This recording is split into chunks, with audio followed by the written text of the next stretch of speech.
Welcome back. Break के बाद एक बार फिर से आपको प्रोग्राम में खुशामदीद कहते हैं। ब्रेक के बाद हमें ज्वाइन किया है पाकिस्तान तहरीक इंसाफ से वकास मान साहब ने, और पाकिस्तान मुस्लिम लीग नून से हमारे साथ प्रोग्राम में इन कॉन्वर्सेशन है अब्दुल मनान साहब। बहुत बहुत शुक्रिया, आप दोनों ने हमें ज्वाइन किया।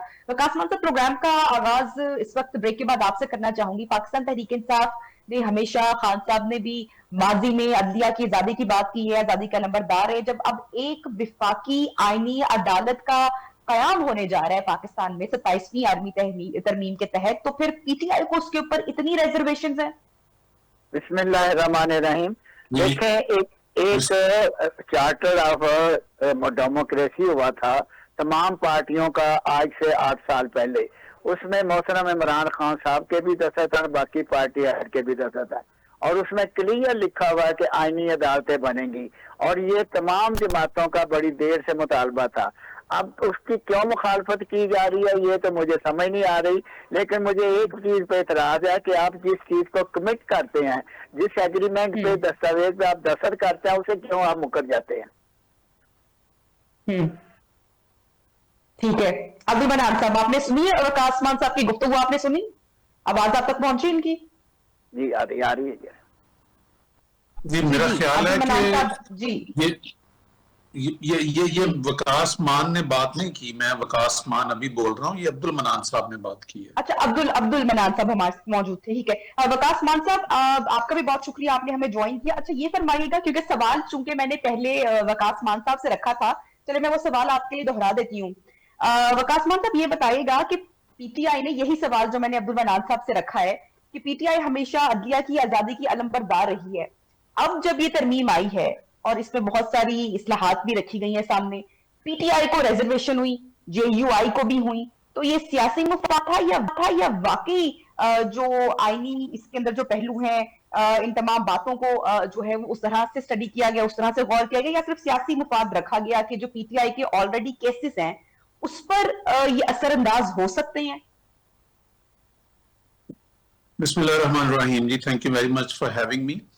देखें, आप जब कोई आईनी तरमीम करते हैं तो आईनी तरमीम होती है बेसिकली मुल्क और अवाम के मफाद के लिए, और जो चीज मुल्क और अवाम के मफाद के लिए हो उसको रात के अंधेरे में नहीं किया जाता, उसको दिन के उजाले में किया जाता है। और आप उसको बहस के लिए एक चीज, अगर 25 करोड़ अवाम के भारी दिन के उजाले में हुई है, बिल भारी अक्सरियत से मंजूर हुआ है। मुझे बात कंप्लीट करने दें, प्लीज अलाउ मी। ये सिलसिला 26वीं आईनी तरमीम से शुरू हुआ।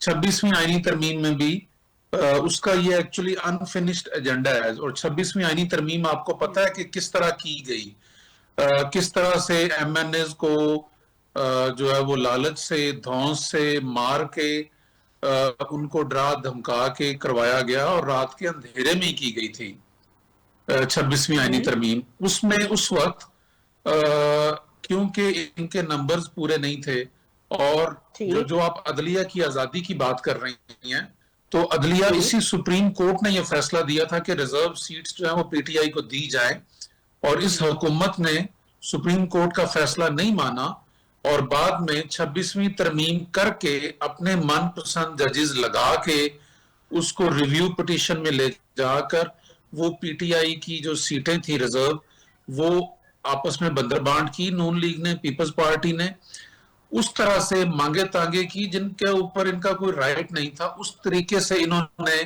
अपनी 2/3 मेजोरिटी पूरी की, और फिर उसको अब 27वीं तरमीम के जरिए कर रहे हैं।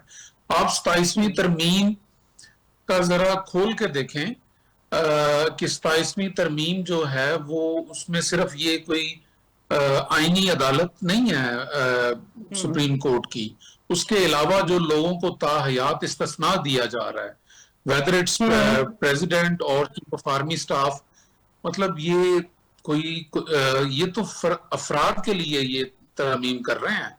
तरमीम, आइन में तरमीम जो है वो कभी किसी एक फर्द के लिए नहीं हुआ करती, वो पूरी कौम के लिए हुआ करती है।